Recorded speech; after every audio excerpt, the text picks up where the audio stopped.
அதிகாரம் 15.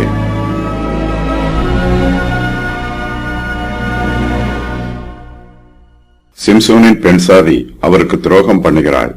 அவருடைய தகப்பனார் சிம்சோனின் பெண் சாதியை வேறொருவனுக்கு கொடுத்து விடுகிறார். இதனால் கோபமடைந்த சிம்சோன் பெலிஸ்தருடைய கதிர்கட்டுகளையும் வெள்ளாண்மையையும் திராட்சை தோட்டங்களையும் ஒலிவ தோப்புகளையும் சுட்டெரித்து போடுகிறார். பெலிஸ்தர் சிம்சோனுடைய பெண் சாதியையும் அவருடைய தகப்பனையும் அக்கினியால் சுட்டிருக்கிறார்கள். சிம்சோன் பெலிஸ்தர் மீது கோபமடைந்து அவர்களை பழிவாங்கும் வண்ணமாக அவர்களை சின்ன பின்னமாக சங்காரம் பண்ணுகிறார்.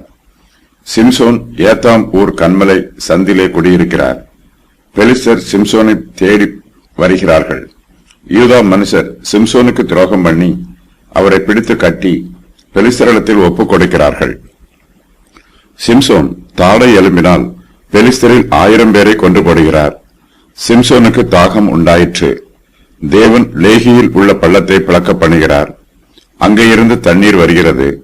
சிம்சோனின் தாகம் தணிகிறது. சிம்சோன் பெலிஸ்தரின் நாட்களில் இஸ்ரவேலை 20 வருஷம் நியாயம் விசாரிக்கிறார்.